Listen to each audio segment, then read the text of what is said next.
Yeah. Ay. Yeah. Ay. Yeah. Boys. Yeah. Hold on. We them boys. Hold on. We them boys. Hold on. We making noise. Hold on.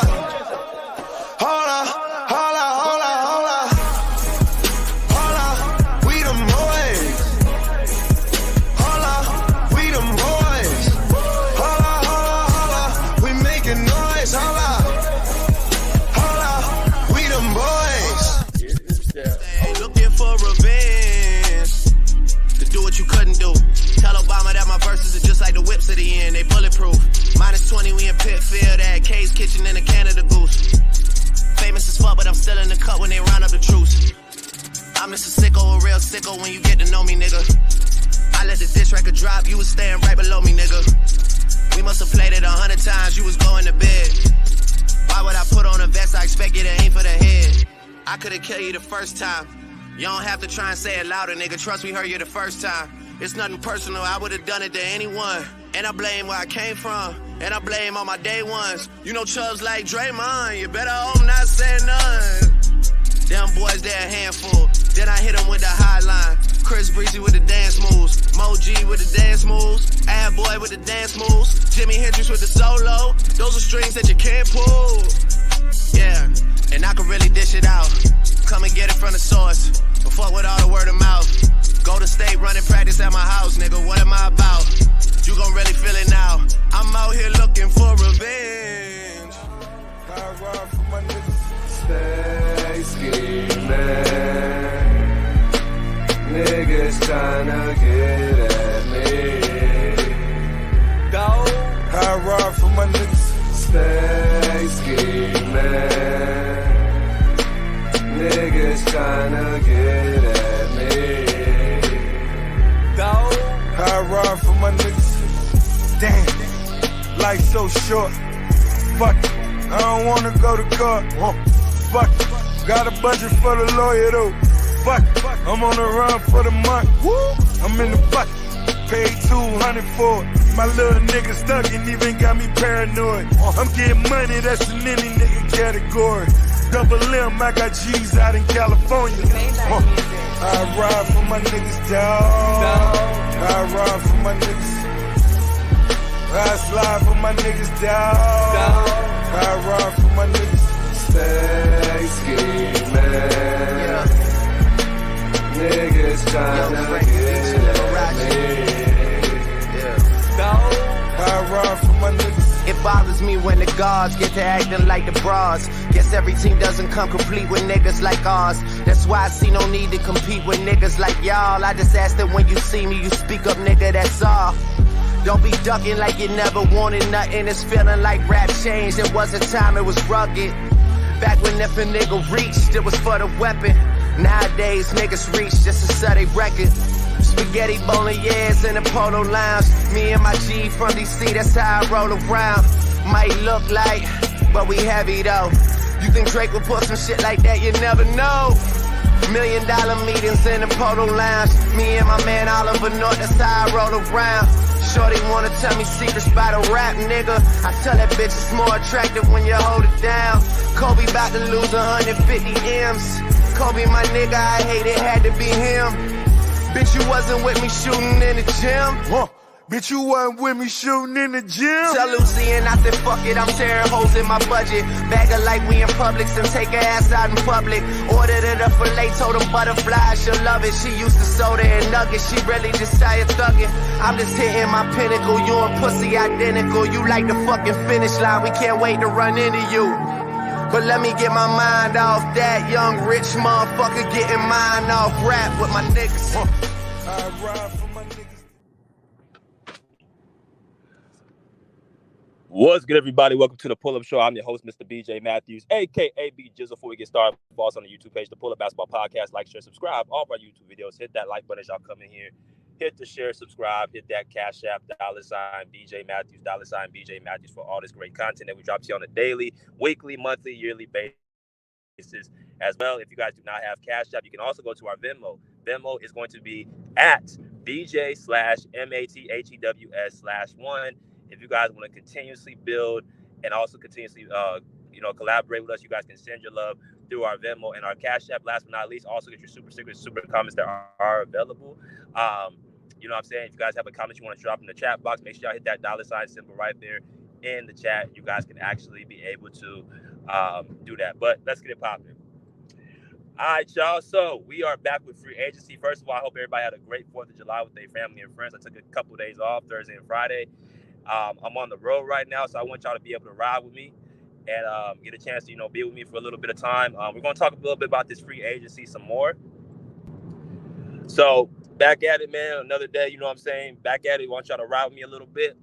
But we're going to talk some more about this free agency. You know what? I haven't really, outside the Clippers, I ain't really touched too much on a lot of different teams. I talked on, some of the moves that's been made. Like, of course, OG Anunoby going to the Knicks. Mikal Bridges going to the Knicks.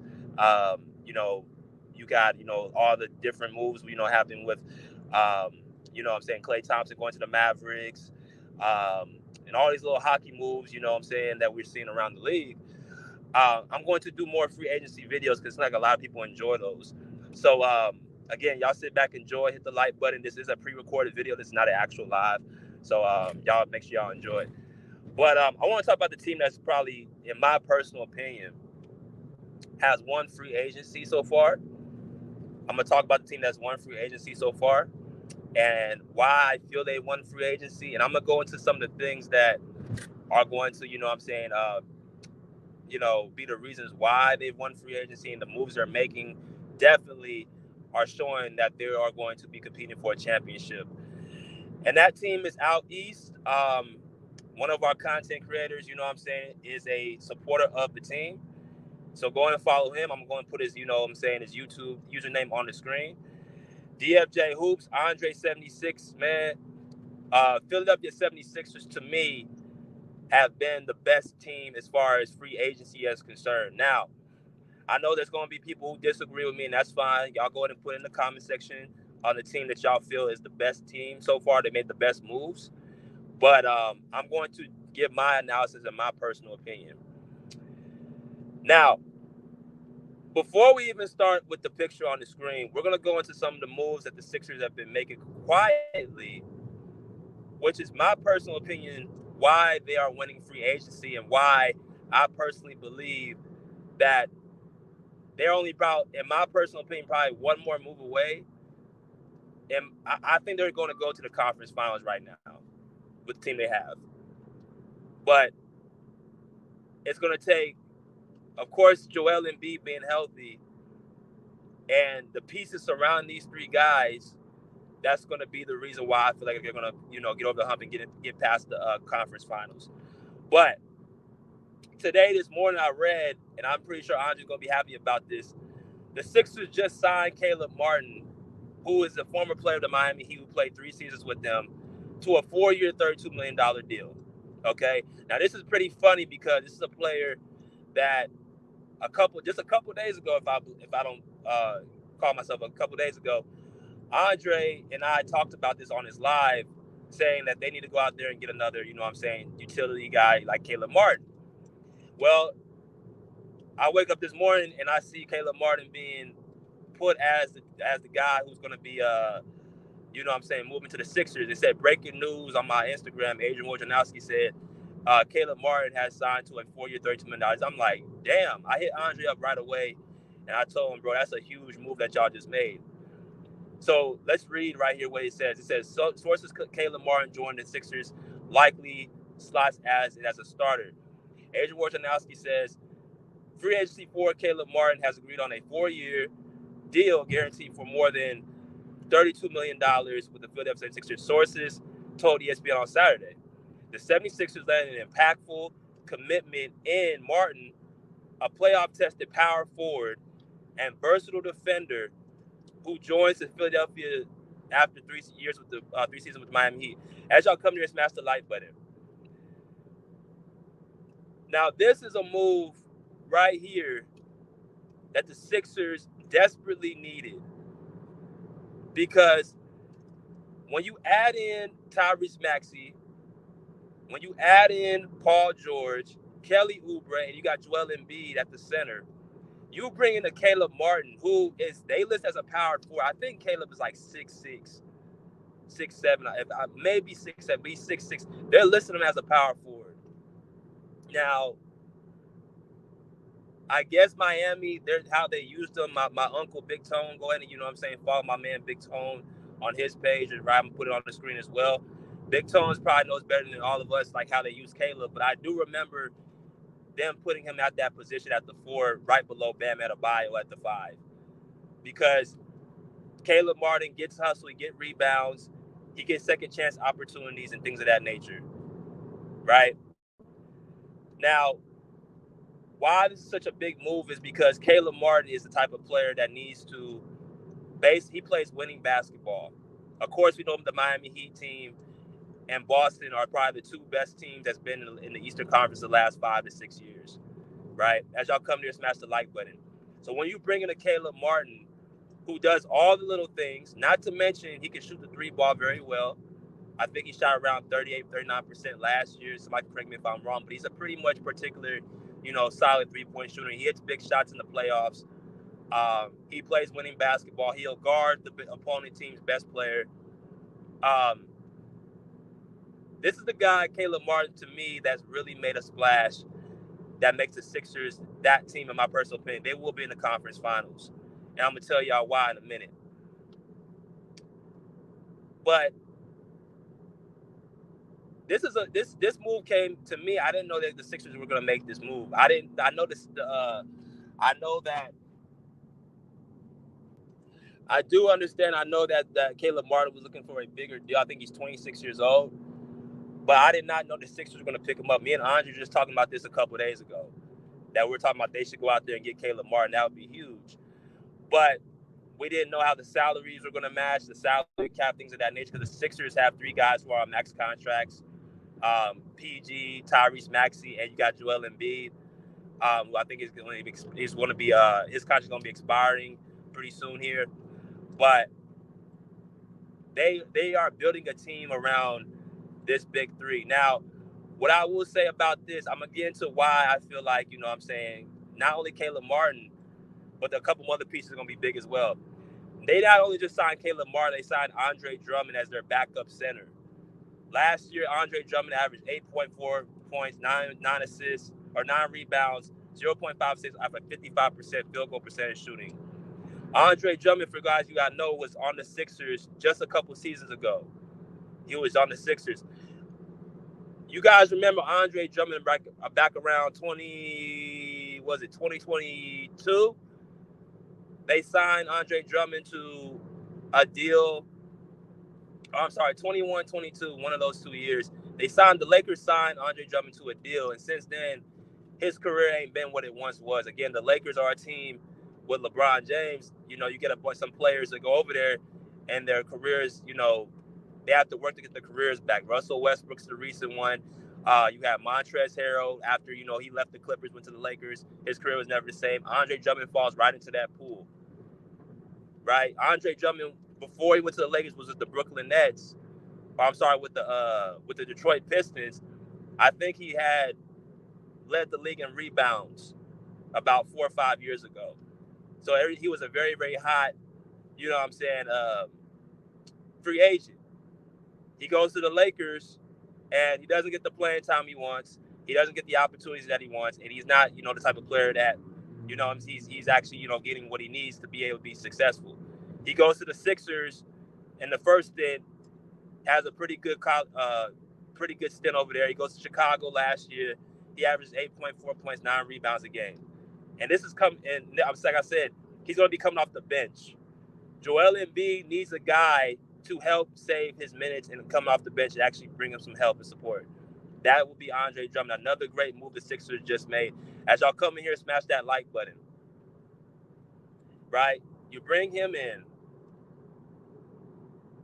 Then you bring in, then the people that they still have is Kelly Oubre and Tyrese Maxey. Now, Kelly Oubre is not much of a scorer. He's going to be starting for the Sixers.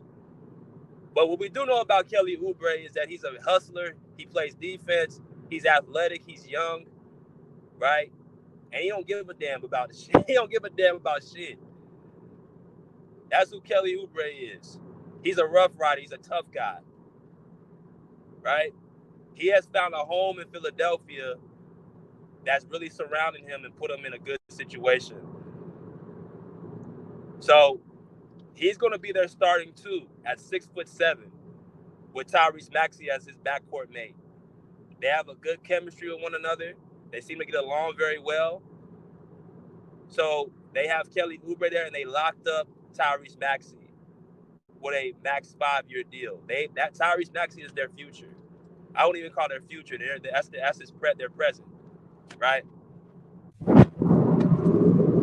Now, also, I didn't mention this too before I got to Maxey and Oubre. Eric Gordon was also signed to a 1-year deal to the Sixers. Now, Eric Gordon obviously is at the tail end of his career. He was with the Clippers for a short period of time, for pretty much half a season a couple of years ago. Not even a couple of years ago in 2023.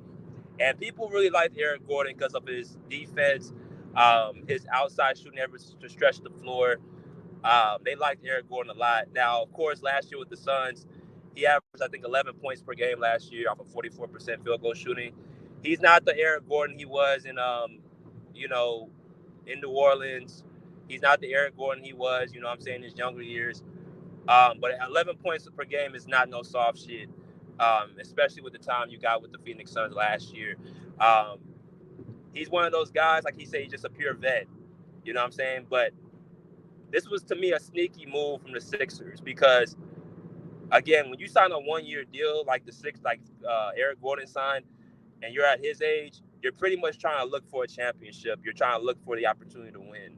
You sign a 1-year deal. You know what I mean? So that's kind of what it is with Eric Gordon. He's going to come in there. He's going to stretch the floor, and he's going to, play tough defense. You're not pushing him around. You're not putting him in the block. He's going to come in there and just provide around probably 15 to 18 minutes a game, which I think he can handle. And there might be some games when he's hot, they may be able to put him in for a little over 20, 22 minutes. But the only thing about Eric Gordon is he shoots them long-ass threes that I don't believe that it's going to be good for the Sixers because it's going to take the Sixers offense out of rhythm. And they need to play through Embiid and out. They need to play in and out, not outside in. So I think Eric Gordon, being who he is going to be able to adapt to Nick Nurse's system, which I'm going to talk to y'all in a minute. But I think this was a sneaky move, for Eric Gordon. But with Maxey and Oubre, first off, Tyrese Maxey is taking the jump up to be one of the best players in the league, or one of the best point guards in the league. He made the All-Star team last year for the first time. Very, very good point guard. Fast with the ball. Probably the fastest person with the ball in his head next to De'Aaron Fox. I'm not kidding about that. Probably Tyrese Maxey is probably the fastest guard in the league with the ball in his hands next to De'Aaron Fox. Right? He's fearless. He can score. Of course, he's pretty young. I think this is going to be his 4th season in the league, if I'm not mistaken. But he's obviously fierce. And I think last year in the playoffs is when he really made his name, in the postseason, because we ain't seen it yet. Tyrese Maxey had a lot of upside, the year before, but because James Harden was right in front of him, was right there, he kind of seemed to, take some of his shine away. Now, James Harden is somebody that taught Tyrese Maxey a lot. He gives him a lot of credit, but it was time for Tyrese Maxey to spread his wings. So now you bring in Tyrese Maxey back on a 5-year deal. They're putting their future on him. So there's another team out east that also I think is right there with the free agency with the Sixers, as y'all come here and smash the like button. And that's, of course, the New York Knicks. The New York Knicks, to me, have probably been second best team I would say the Knicks. Because them picking up OG Anunoby, re-signing him, and then him bringing Mikal Bridges, they're obviously bringing wing depth to beat the Boston Celtics. Again, they're trying to compete with the Celtics You know what I'm saying? With all this wing depth to go up against Jason Tatum and Jaylen Brown. That's where I said before, that's where the NBA is about the wings. Those are the guys that the two-way players to me are the best players in the NBA.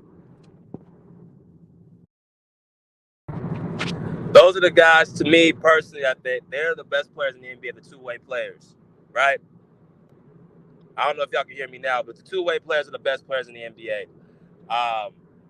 When you bring in a guy like, you know what I'm saying, OG Anunoby, and you bring in a guy like, you know what I'm saying, Mikal Bridges, two wings, they are basically the two guys that's going to be very, very helpful. And of course, you're bringing in all that defense you still have coming back with Dante DiVincenzo, Jalen Brunson, players like that, Josh Hart.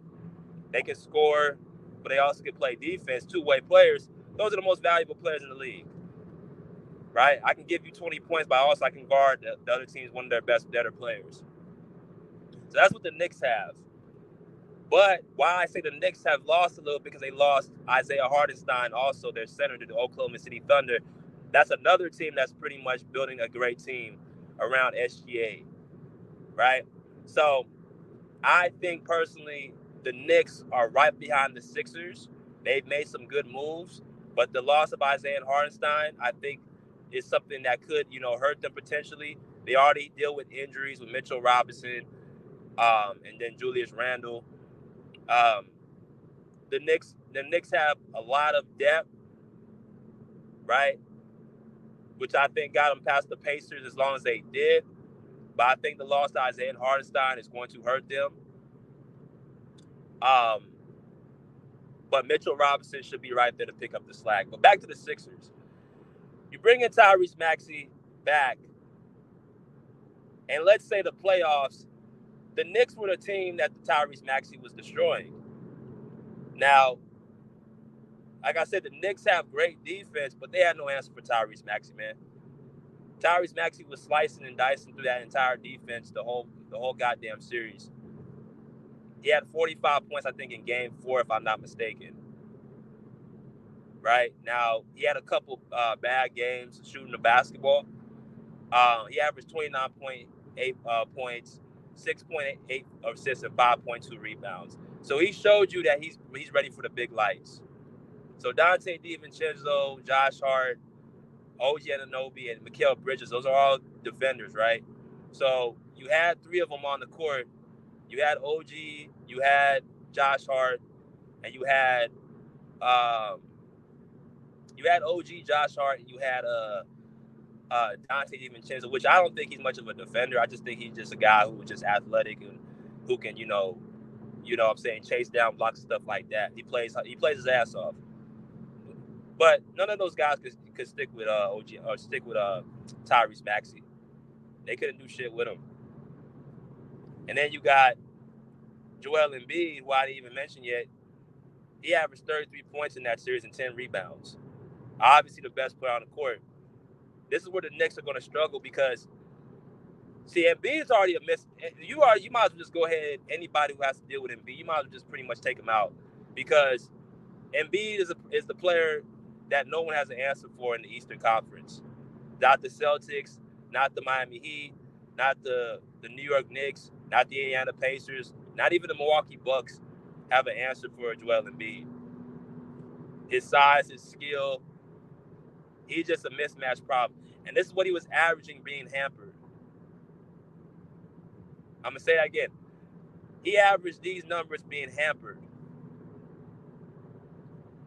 So now the big question is, can Joel Embiid finally stay healthy? The same problem we have with Kawhi Leonard is the same problem I would say even with us is even worse because y'all see the numbers on the screen. At least Joel Embiid completed the playoffs, and he was dominant. He was the best player on the court being hampered. So that's what all those teams out east are going to have to deal with.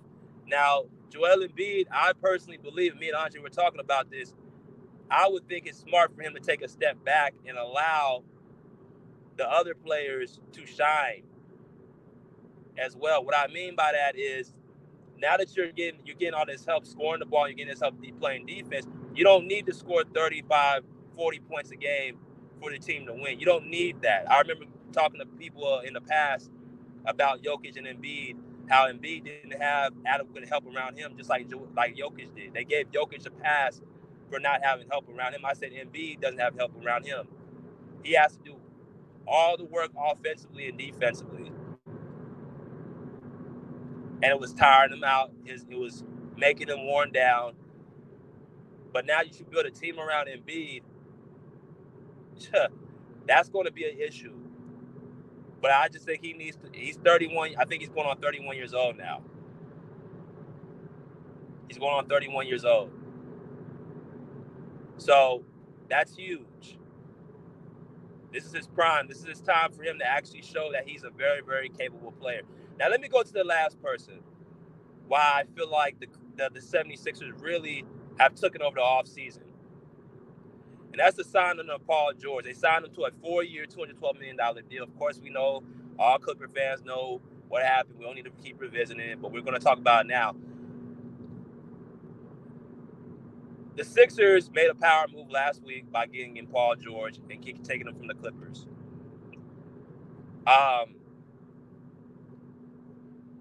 Paul George right now has aspirations to play winning basketball and play the right way. That's what he said on his podcast. That's exactly what he said on his podcast. I'm going to tell y'all why that means so much in a minute. But that was his whole ideal. I'm going to play winning basketball, and I want to play the right way. Why is that be important?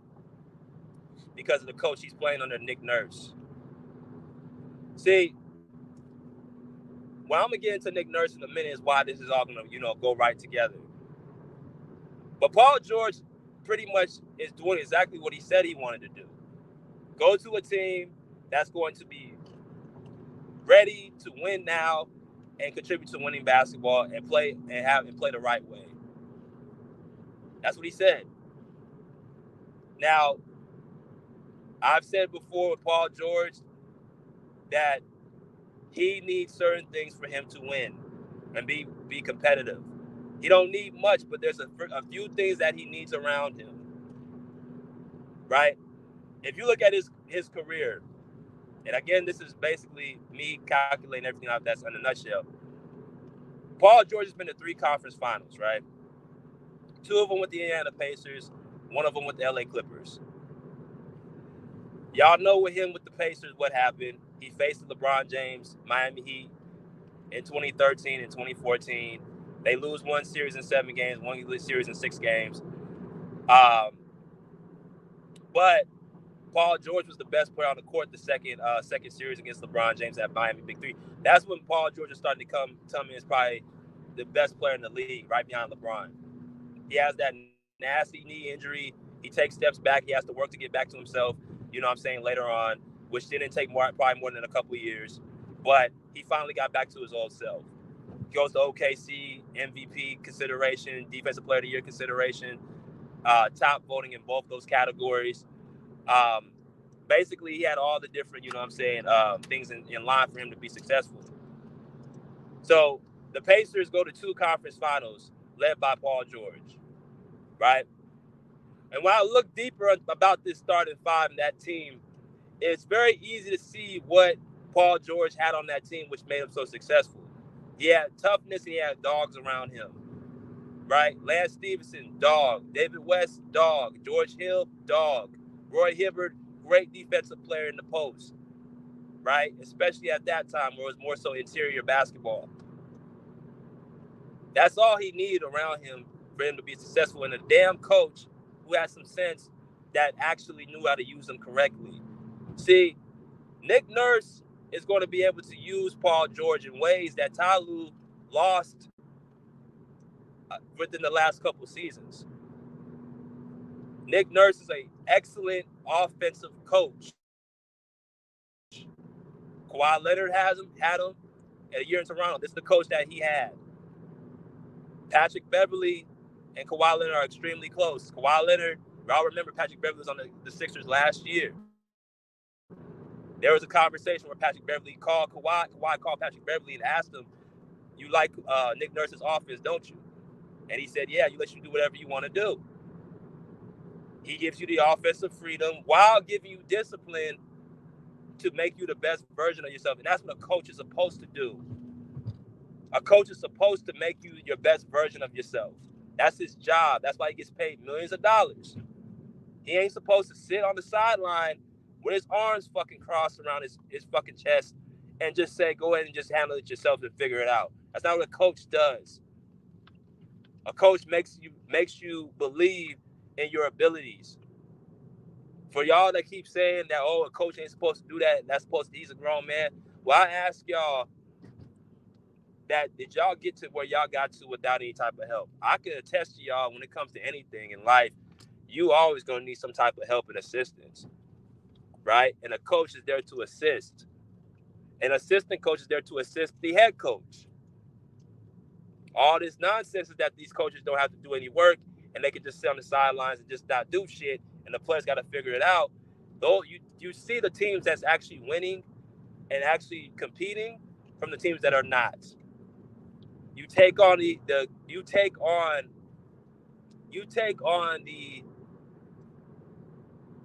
mentality and personality of your coach. Period. Nick Nurse is building a team in Philadelphia with dogs around that is going to be able to surround PG.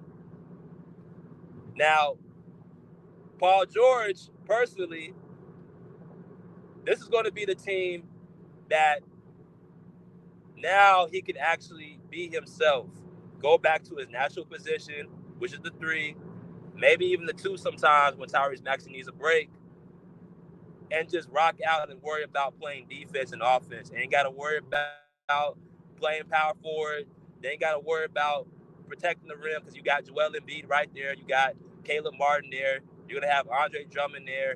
You're going to have Kelly. You're going to have dogs around him, just like he had in Indiana, just like he had on the Clippers, right? Remember, 3 times he went to the conference finals. That Utah team, regardless of what people want to say about Utah now that the Clippers pretty much embarrassed them, going into that series, especially when Kawhi got out, he got hurt, a lot of Clipper fans actually were worried. They were concerned, especially, I remember the year before, Paul George going through that ugly bubble. A lot of Clipper fans were not confident they could beat Utah without Kawhi. I don't care what no one says. All of a sudden now Utah wasn't shit. A lot of people had doubts, especially in the heat of the moment. But Paul George, Game 5 gave them 37 points and 16 rebounds. And Game 6, he gave you 28 points, which opened up Terrence Mann, Reggie Jackson, players like that, Marcus Morris, Nicholas Batum to hit open threes. See, people want to give Terrence Mann all this credit for the 39-point performance, which I definitely think that Terrence Mann was a great asset. But because of the attention Paul George got in that series is why Terrence Mann got those open shots that he definitely proved that he hit. Right? Terrence Mann's another dog around that actually they had around him. You had Marcus Morris, you had Terrence Mann, you had DeMarcus Cousins, you had Patrick Beverly, you had dogs around Paul George. He was able to do what he needed to do. And that's the same thing with the Sixers that Nick Nurse and this team is building. A bunch of dogs to surround Paul George. So now that he goes up against Philadelphia, if he goes up against the Knicks, of course you got to deal with OG Anunoby, Mikal Bridges, those type of players. You know, the last 7 games, OG Anunoby against Paul George, he averaged 23 points, 5 rebounds, 4 assists. In the 7 games against OG Anunoby.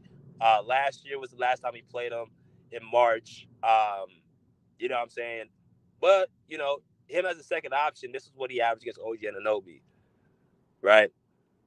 So OG Anunoby, to me, when he plays up against Paul George, because now they're going to have to make a decision. Are you going to put OG on Paul George, or are you going to put Mikal Bridges on Paul George, right?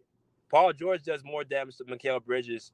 So if you put Mikal Bridges on Paul George, that's going to be, to me, Paul George getting what he wants. And now that you surround him with help around him to actually be a conservative, you know what I'm saying, be conservative actually on both ends on the court. Now that you put him in an offense that Nick Nurse is going to know how to use him, Mikal Bridges is gonna. I don't think Mikal Bridges is gonna be able to deal with that, right? So are you gonna put who you gonna put on? Are you gonna put Tyrese Maxey on? Are you gonna put him on Tyrese Maxey, who lit their ass up with 29 points last year? Are you gonna put Paul George? Are they gonna put him on Paul George? And if you got those two defenders, who's gonna guard Joel Embiid in the post? The same team that the Knicks had, Joel Embiid was on the court on one leg. Well, I'll say not one leg, but limping around. So you're gonna have to do by committee. Now, of course, the same sense you gotta look at the Knicks. They got Julius Randle. They got Jalen Brunson. This is why I say two-way players, though, because again, now that you add Caleb Martin to this team, he can guard somebody else on that Knicks team. Him and Paul George and Kelly Oubre, those three guys in committee can guard anybody on that Knicks team. Because to me, Jalen Brunson and Julius Randle are only two guys that's going to be able to score consistently 25 points per game in a series. Dante DiVincenzo is going to ink in a 25, 30-point per game performance. Josh Hart might ink in a 20, 25-point game performance. You lost Isaiah Hartenstein. Mitchell Robinson is going to give you, great numbers off rebounding. That's why you bring in Andre Drummond for the Sixers, right? So the Knicks, like I said, has built the team as well, but I believe the X factor in that series is Joel Embiid. They have no answer for it. And now that you add a Paul George to that team, who's another 20 to 25-point game performer in the playoffs, now that you built a team around him, he's going to be even more energetic. You guys, don't be surprised. And this is another thing, too. There's this sense that Paul George has lost so much on defense. Anybody that watched the Clippers this year know that there was many games Paul George actually guarded the team's opposing best player. You guys remember against New Orleans Pelicans when they beat their ass back in January, he pretty much took Brandon Ingram out the game. He guarded Karl-Anthony Towns in Minnesota. The only win that we had against the Timberwolves, he took Karl-Anthony Towns out the game. He guarded Tyler Hero. He guarded DeMar DeRozan, right? There was a lot of good games that Paul George had on defense, not just offense. But now that you've built, see, this is the thing. When you have adequate help where he doesn't have to worry about doing all this rim protection and playing out of position, now that you've built a team around him, he's going to have energy to do more things. And now that you've built a team around this big three, they don't have to worry about too much more in this free agency. All the Sixers have to worry about now is to really just bring in a guy, a backup point guard, in my personal opinion, beyond Maxey. And that might not mean that they need to bring such a big name. Probably like a Tyus Jones or, you know what I'm saying? I don't know, even bringing back Kyle Lowry just for toughness, which he played pretty solid last year, but the Sixers right now, the signing of Caleb Martin has pretty much, to me, propelled them to the Eastern Conference Finals. I don't care against the Celtics too, because the Celtics, respect, they won the championship, but I watched their team. They have a great starting five, and they got one guy off the bench. After that, they got, pretty much, it kind of gets a little bit downhill, a little shaky. Peyton Pritchard, Sam Hauser, you know what I'm saying? Who else they have? Xavier Tillman. You know what I'm saying? That's pretty much the guys they're bringing back on the Celtics. But their starting five is what separates them. So if you put Joel Embiid against that Boston Celtics team this time, with this amount of help and this amount of depth and this amount of toughness, Porzingis ain't going to be able to do nothing with him. Al Horford, he guards them pretty solid, most of the times. But he's still going to give you what he wants on the court. That's what Joel Embiid is going to do. Like I said, there's no team in the East that's going to be able to handle that. But again, Nick Nurse is the mastermind behind all this. He's going to be the one to make this shit work. He's not going to allow Joel Embiid, Paul George, Tyrese Maxey to give them any less than the best of themselves. I think Nick Nurse is the better coach of Joe Mazzulla, of Doc Rivers in Milwaukee. even Tom Thibodeau, who runs his players, he's a great defensive coach, but offensively, it's going to be on Jalen Brunson or nothing. It's going to be on Julius Randle or nothing. And I understand defense creates offense, but you're looking at a coach that believes in both. This is, like I said, two-way players. This is what you have with Nick Nurse. You have two-way coaches. That system in Toronto that year that you had Kawhi Leonard, who you think built that system? Who you guys think was able to have the right pieces around it actually surround Kawhi Leonard? He's a hard-nosed coach, but he also is a coach he's a player's coach. He's going to ride for his players. He's going to make sure that he knows that he has their back. I've seen Nick Nurse get into it with the refs many times. I've seen him get into the ref many times. And that's what you want as a player. You want your coach to feel like you have his back, have their back. So they're going to play hard for him. They're going to bust their ass for him. So, great move from the Sixers. Again, I think they've won the offseason so far. We'll see what moves everybody else makes. But I personally think the Sixers have the upper hand over everybody right now. It's up to them again to take it home. Like I said, this is the year. This is the team Paul George is with, where I feel like they can not only make it to the conference finals, but make it to the NBA finals and win the whole thing. They do need another piece, but they have everything they need. And as a matter of fact, the only thing, though, is that PG and Tyrese Maxey, who I don't feel like they have big egos.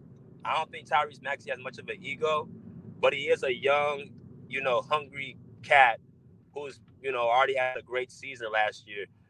But I think Tyrese Maxey and Paul George are going to have a real deep discussion and understand that, look, we need to make sure this is about the team and winning the championship, which I think Tyrese Maxey is with, and I think Paul George is with. So, yeah, this is something very, very exciting for the Sixers. Great moves, and it says Daryl Morey that he's willing to spend money, right? But until next time, respectfully say, pull up a seat, pull up a chair, put loud, peace, out of here like swimwear. I'm feeling good, feeling alright tonight. I'm feeling good now. Yeah, it's all good in the neighborhood, homie. Yeah, living wild. I feel good, I feel alright. Cruising through my neighborhood on a warm summer night. I feel good. That's right, I feel good now. It's summer night.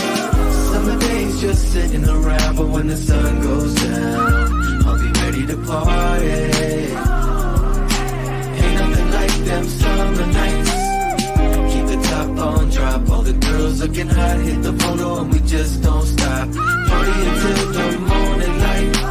Ain't nothing like them summer nights. I just kicked it at home. I polished up the chrome, called the Ruka on the phone, let her know I'm home alone. It's 7:30 and the sun's going down. It's a summer night and the fun's going down. I pick her up and she looks all dolled up, sitting passenger in my rag and Paula.